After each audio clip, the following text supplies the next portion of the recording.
कक्षा 10 संस्कृत की क्लास को आगे बढ़ाते हुए अंतिम क्लास में हम टॉपिक पढ़ रहे थे कारक, और उसमें हमने पढ़ लिया था प्रथमा विभक्ति। अब हम बात करते हैं द्वितीय विभक्ति। द्वितीय विभक्ति का मतलब होता है कौन सा कारक? कर्म कारक, कर्म कारक। और प्रथमा विभक्ति में हमने पढ़ लिया था कर्ता कारक। पहले भी आपको बता चुका हूं, संस्कृत में कारक न पढ़कर क्या पढ़ी जाती है? विभक्तियां पढ़ी जाती हैं। अब हम बात करते हैं द्वितीय विभक्ति की। अब ये जो द्वितीय विभक्ति है, इसमें होता क्या? इसका जो सबसे पहला नियम है, नंबर 1, वो नियम कहता है, तो सबसे पहले तो बात करते हैं भाई ये कर्म कहते किसे, ठीक है, या कर्म होता क्या है। तो देखिए, कर्ता, जो कर्ता होता है वह क्रिया के द्वारा, किसके द्वारा? क्रिया के द्वारा। कर्ता क्रिया के द्वारा जिसको सर्वाधिक चाहता है, जिसको सर्वाधिक चाहता है, पसंद करता है, या जिसकी इच्छा करता है, ठीक है। क्या कह रहे हैं कि कर्ता क्रिया के द्वारा जिसको सर्वाधिक चाहता है या पसंद करता है या जिसकी सर्वाधिक क्या करता है? इच्छा करता है, ठीक है, उसकी क्या होती है? कर्म संज्ञा होती है। क्या होती है? कर्म संज्ञा होती है, ठीक है। दोबारा सुन लीजिए, विभक्ति पढ़ रहे हैं द्वितीय, उसका पहला नियम क्या कह रहा है कि कर्ता क्रिया के द्वारा जिसको सर्वाधिक चाहता है या पसंद करता है या जिसकी सर्वाधिक इच्छा करता है, उसकी कौन सी संज्ञा होती है? कर्म संज्ञा होती है, ठीक है। और वो किस सूत्र से होती है? वो सूत्र है आपका कर्तुर ऋषि तत्मम कर्म। कौन सा सूत्र है? कर्तुरिप्सिति तत्मम कर्म। इस सूत्र से ये जो कर्म, ठीक है, इस कर्म संज्ञा होती है, ठीक है। तो पहली बात तो ये होगी कि भाई कर्म संज्ञा क्या होती है या कर्म क्या होता है। कर्म में क्या होता है कि एक कर्ता होता है, वह कर्ता किसी क्रिया के द्वारा या किसी कार्य के द्वारा किसी चीज को सबसे ज्यादा पसंद करता है। जैसे सीधी सी बात करें, हिंदी में बात करें, जैसे राम घर जाता है, ये संस्कृत में नहीं हिंदी में समझा रहे हैं आपको। राम घर जाता, अब यहाँ कर्ता कौन है? ये राम हो गया, ठीक है। अब यहाँ क्रिया क्या है? जाना, ठीक है। अब राम इस जाने की क्रिया में सबसे ज्यादा किसको पसंद कर रहा है? घर जाने को, ठीक है। तो इसकी क्या हो जाएगी? कर्म संज्ञा हो जाएगी। क्या हो जाएगी? कर्म संज्ञा हो जाएगी। किस सूत्र से? इस सूत्र से, कर्तुरिप्सिति तमम कर्मम, ठीक है। कि भाई कर्ता क्रिया के द्वारा जिसकी सर्वाधिक इच्छा करता है या जिसको सर्वाधिक चाहता है, उसकी क्या हो जाती है? कर्म संज्ञा हो जाती है। और जो कर्म होता है, उस कर्म में विभक्ति कौन सी होती है? द्वितीय विभक्ति है। वो भी किस सूत्र से होती है? कर्मणि द्वितीया। एक सूत्र है कर्मणि द्वितीया। इस सूत्र से इस कर्म की इस कर्म में विभक्ति कौन सी हो जाती है? द्वितीय। देखो पहले क्या होता है? पहले उस वाक्य में उस शब्द की कर्म संज्ञा होती है, फिर इस कर्म के इस सूत्र के माध्यम से क्या हो जाती है? द्वितीय विभक्ति हो जाती है। अब आप इसको संस्कृत के उदाहरण में समझाता हूं आपको। देखिए, जैसे यही है, रामः ग्रामम गच्छति। ये एक वाक्य है, रामः ग्रामम गच्छति, ठीक है। तो सबसे पहले ये देखिए, ये राम क्या हो जाएगा? कर्ता हो जाएगा। गच्छति क्या हो जाएगी? क्रिया हो जाएगी, ठीक है। अब देखिए क्या समझा था कि कर्ता क्रिया के द्वारा जिसको सर्वाधिक चाहता है या पसंद। अब ये राम करता है, क्रिया क्या है? गच्छति, यानी जाना। कहाँ जाना चाह रहा है? गांव। तो सर्वाधिक पसंद क्या है उसके लिए? राम इस क्रिया के माध्यम से इस चीज को सर्वाधिक पसंद करता है, यहाँ जाने की इच्छा कर रहा है, इसलिए ये क्या हो जाएगा? कर्म। इसकी क्या हो जाएगी? कर्म संज्ञा हो जाएगी। और कर्म संज्ञा होने पर इस सूत्र के माध्यम से द्वितीय विभक्ति हो जाएगी। किसमें? इस ग्रामम शब्द में द्वितीय विभक्ति हो जाएगी। अब आप देखिए, बोर्ड एग्जाम में इस तरीके से प्रश्न पूछा जाएगा। फिर वो पूछेगा कि भाई इस शब्द के नीचे उसने क्या कर दी? अंडरलाइन कर दी, ठीक है, रेखांकित कर दिया। वो पूछेगा इस शब्द में विभक्ति कौन सी है? तो विभक्ति तो हो जाएगी कौन सी? आपकी द्वितीय विभक्ति हो जाएगी। अगर आपको ये नियम पता है चाहे नहीं पता है, फिर भी शब्द को देखकर बता सकते हैं कि इसमें विभक्ति कौन सी है, द्वितीय विभक्ति है। ठीक है, अब सबसे इंपॉर्टेंट होता है कि भाई इस द्वितीय विभक्ति का यहाँ कारण क्या है। ठीक है, वह याद रखिए। अब इसका कारण ये रहा, ये इसका कारण है कि भाई कर्तुरिप्सिति तत्मम कर्मम सूत्रे द्वितीय विभक्ति भवति के, इस विभक्ति में द्वितीय विभक्ति होती है। तो क्या लिखेंगे,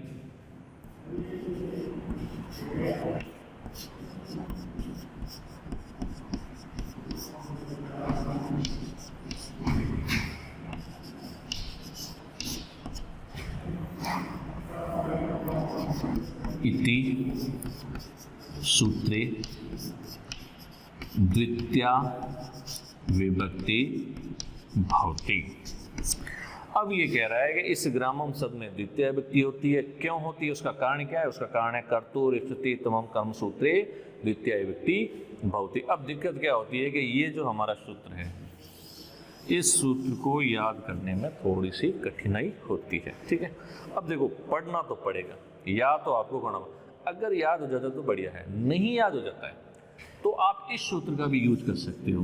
अगर आपको मान लो ये याद करके गए और एग्जाम में जाके भूल गए, इतना आइडिया था कि ये ऐसा सूत्र था, विभक्ति उसमें द्वितीय थी, लेकिन अब याद नहीं आ रहा है, लेकिन इसको तो कम से कम आप याद कर ही लेना कि ये क्या सूत्र है, कर्मणि द्वितीय। तो आप अगर ये याद नहीं रहता है तो आप चाहो तो इसको भी कर सकते हो कि भाई ये द्वितीय विभक्ति तो आ गई, क्यों आई, ये लिख देना कर्मणि द्वितीय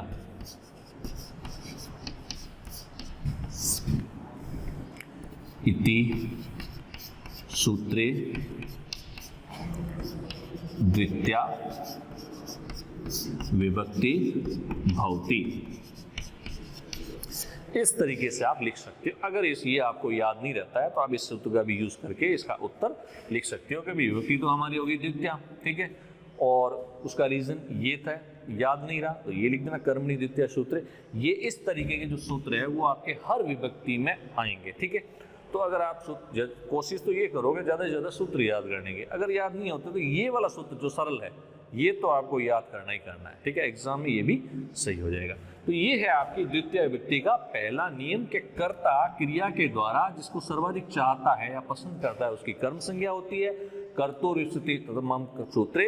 ठीक है, और उस कर्म की क्या, कर्म में कौन सी विभक्ति होती है, द्वितीय विभक्ति होती है। इसके और भी कई उदाहरण है, जैसे आपके कहते हैं बालक वेदम पढ़ती, बालक वेद को पढ़ता है। ठीक है, संदीप सत्यम वदेत, संदीप सत्य। तो उसमें जो बीच वाला शब्द है, ठीक है, एक तो कर्ता हो गया, एक लास्ट में क्रिया हो गई। जो बीच वाला शब्द है जिसको कर्ता सर्वाधिक चाहता है उसमें उसकी कर्म संज्ञा हो जाएगी और विभक्ति कौन सी हो जाएगी, उसमें द्वितीय विभक्ति हो जाती है। ठीक है, तो ये था आपका द्वितीय विभक्ति का पहला नियम। अब हम पढ़ेंगे इसका द्वितीय विभक्ति का दूसरा नियम।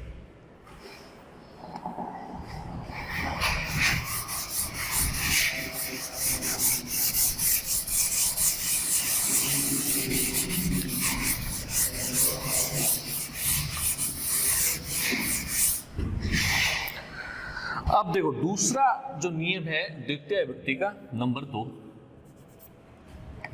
यहां लिख देते हैं।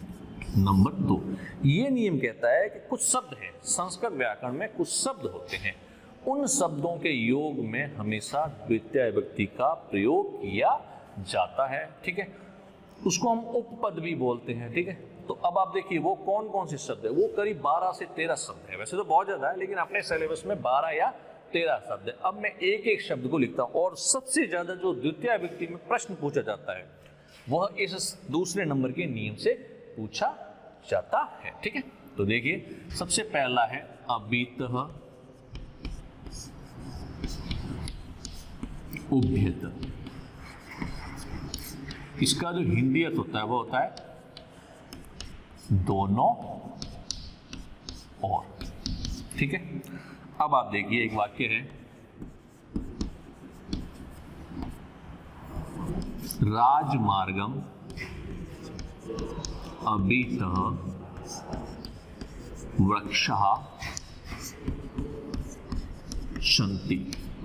क्या कह रहा है, राजमार्गम अबीतः वृक्षः सन्ति। उसमें क्या क्या कर दिया इसने, अंडरलाइन कर दी इस शब्द के नीचे कि भाई इस शब्द में, इस वाक्य के इस शब्द में विभक्ति कौन सी है, ठीक है। अब विभक्ति कौन सी है, उसके लिए दो तरीके होते हैं, या तो आपको विभक्ति का नॉलेज होना चाहिए या फिर आपको नियम का नॉलेज होना चाहिए। अभी हमारे को दोनों ही नहीं है, ठीक है, अभी आपको दोनों का नियम नहीं है। तो अभी हम पढ़ रहे हैं इसका नियम, दूसरा नियम पढ़ रहे हैं। ये नियम कह रहा है कि कुछ शब्द होते हैं, एक होता है अभितः, दूसरा होता है उभयतः, जिसका हिंदी अर्थ होता है दोनों और। इन शब्दों के योग में, ठीक है, कौन सी विभक्ति होती है, द्वितीय विभक्ति होती है।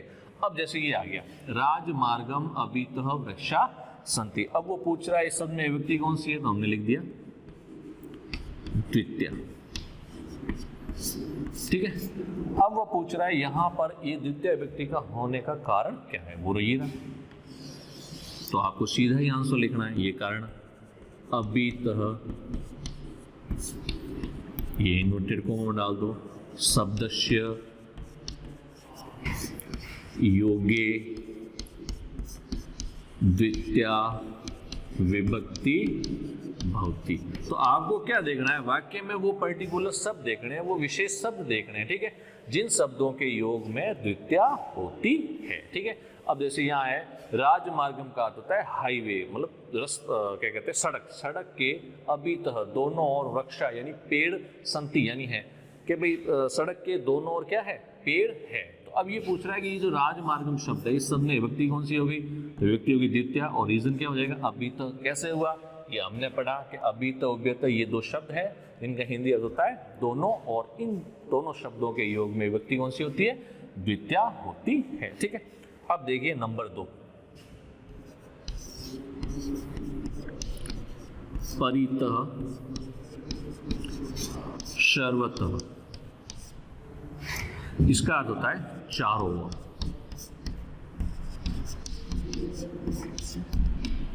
अब देखिए इसका वाक्य देख लीजिए, ये वाक्य कह रहा है ग्रामम परितः क्षेत्राणि संति। क्या कह रहा है, ग्रामम परितः क्षेत्राणि संति। अब अंडरलाइन कहाँ कर दिया उसने, अंडरलाइन कर दिया यहाँ ग्रामम शब्द के नीचे। अब वो पूछ रहा है इसमें विभक्ति और उसका कारण क्या है। तो अभी विभक्ति हम द्वितीय ही पढ़ रहे हैं, तो अभी तक जितने भी उदाहरण आएंगे उस सब में विभक्ति कौन सी हो जाएगी, यहाँ पर विभक्ति हो जाएगी आपकी द्वितीय हो जाएगी। और रीजन क्या है, ये बड़ा सामने परितः, इन्वर्टेड कोमा हम कर दो, शब्दस्य योगे द्वितीया विभक्ति भवति। इस प्रकार से आंसर है। देखो अब ये जो दो लिखे हैं, ठीक है, ये दूसरे नियम के पहला और ये सेकंड नंबर, सबसे ज्यादा एग्जाम में ये और ये दोनों वाक्य पूछे जा चुके हैं और जाते रहते हैं, ठीक है।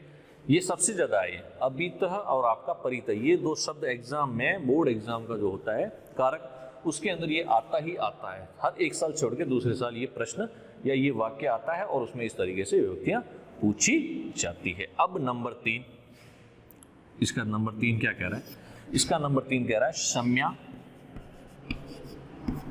या फिर कहते हैं इसको निक्षा। इसका अर्थ होता है समीप में। अब देखिए इसका उदाहरण देखिए, विद्यालयम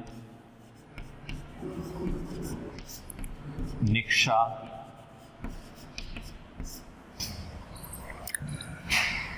देवालय अस्ति। अब यहां उसने अंडरलाइन कहां कर दी, इस विद्यालय शब्द के नीचे। अब मैं बार बार आपको उत्तर लिख के नहीं बताऊंगा कि ये, अब आप खुद भी आप अपनी कॉपी के अंदर इसके आंसर लिख देना, मैं बोल देता हूं, ठीक है। सम्या या निक्षा, जिसका हिंदी अर्थ होता है समीप में या पास में, ठीक है। तो वो वाक्य कह रहा है कि विद्यालयम निक्षा देवालय अस्ति, ठीक है, विद्यालय के निकट या पास में मंदिर है। इसमें विभक्ति कौन सी हो जाएगी, विभक्ति हो जाएगी आपके द्वितीया। और इसका रीजन क्या रह जाएगा, रीजन ये रहा, ये शब्द है हमारा निक्षा। इस निक्षा या फिर एक दूसरा शब्द होता है सम्या, इस शब्द के योग में विभक्ति कौन सी होती है, द्वितीय विभक्ति होती है, ठीक है। नेक्स्ट देखिए नंबर 4, अंतरेण या फिर बिना। इसमें विभक्ति कौन सी होती है, इसका हिंदी अर्थ होता है बिना। देखो ये जो शब्द होता है ना विना, इस विना शब्द के योग में द्वितीया, तृतीया और पंचमी विभक्ति होती है। वो जैसे जैसे आगे पढ़ेंगे तब आपको बता देंगे। इसका अर्थ होता है बिना। अब इसका वाक्य देख लीजिए, प्रदीप पुस्तकम, प्रदीप पुस्तकम अंतरेण, या फिर इसको ऑब्लिक करके लिख सकता हूं विना पठती। वो कह रहा है कि प्रदीप पुस्तक, ठीक है, पुस्तक के बिना पढ़ता है। ठीक है, तो अंडरलाइन कहाँ कर दी उसने? अंडरलाइन कर दी उसने इस पुस्तकम शब्द के नीचे। विभक्ति कौन सी हो जाएगी? द्वितीय रीजन अंतरे या विना शब्द से योगे द्वितीया विभक्ति भवति। ठीक है, अभी तो ये 4 उदाहरण हुए, इसके और भी कई उदाहरण हैं, धीरे धीरे हम लिखते हैं। ठीक है, अब मैं केवल शब्द और उदाहरण लिखूंगा, उत्तर आप अपनी कॉपी में लिखना।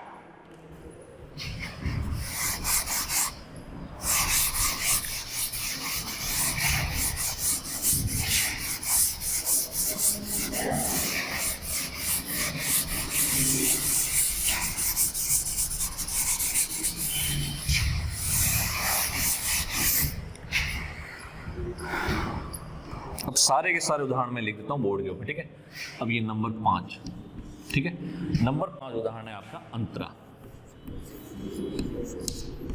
अंतरा का अर्थ होता है बीच, बीच में। रामम श्यामम च अंतरा देवदत्तः अस्ति। ठीक है, नेक्स्ट आपका है नंबर 6। नंबर 6 है धिक। धिक का हिंदी होता है धिक्कार।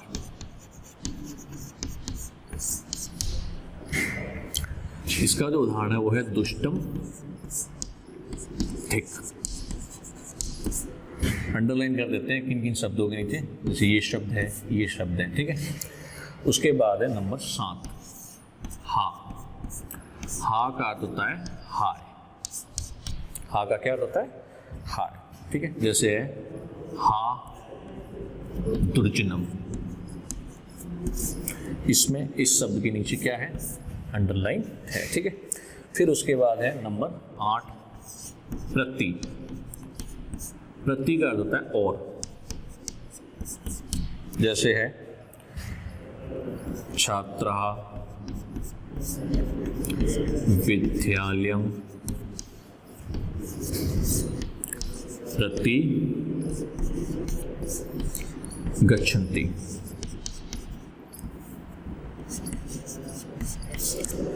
छात्र विद्यालय की ओर जा रहे। इसमें अंडरलाइन किसके नीचे कर दी? इसके नीचे। नेक्स्ट आपका नंबर 9 वाक्य कह रहा है अनु। अनु का अर्थ होता है पीछे। ठीक है, जैसे एक वाक्य है राजपुरुषः चोरम अनु धावन्ति। राजपुरुष चोर के पीछे भागते। इसमें अंडरलाइन किसके नीचे कर रहा है? वो इस चोरम शब्द के नीचे अंडरलाइन कर रहा है। ठीक है, नंबर 10 शब्द है आपका यावत। यावत का अर्थ होता है तक। ये एक अवयव शब्द है। यावत एक होता है आपके तावत। ठीक है, तो इसका देखिए गणेश वनम यावत गच्छति। इसमें देखिए अंडरलाइन कहाँ कर देगा? वो वनम शब्द के नीचे। गणेश वन तक ही जाता है। ठीक है, नंबर 11 है आपके अधो अध। अधो अध। ठीक है, क्या शब्द है? अधो अध। इसका हिंदी अर्थ होता है सबसे नीचे। क्या अर्थ होता है? सबसे नीचे। जैसे है भूमि अधो अध जलम अस्ति। भूमिम अधो अधः चलम अस्ति। तो यहाँ अंडरलाइन किसके नीचे कर दी? इस भूमिम शब्द के नीचे, ठीक है। नेक्स्ट है आपका नंबर 12, वो है अद्यति, ठीक है। क्या शब्द है नेक्स्ट? अद्यति, ठीक है। इस शब्द का हिंदी अर्थ होता है अंदर अंदर, अंदर अंदर। अब देखिए इसका एक वाक्य देखिए, लोकम अद्यति हरि अस्ति। अब इसमें अंडरलाइन किसके नीचे है? इस लोकम शब्द के नीचे है। और आपका जो सबसे अंतिम, ठीक है, शब्द है वो है आपका ऊपरी ऊपरी, ठीक है। इसका अर्थ होता है ऊपर ऊपर। जैसे वाक्य है लोकम ऊपरी ऊपरी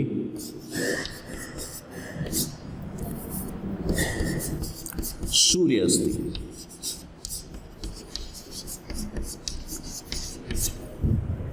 अब अंडरलाइन किसके नीचे है?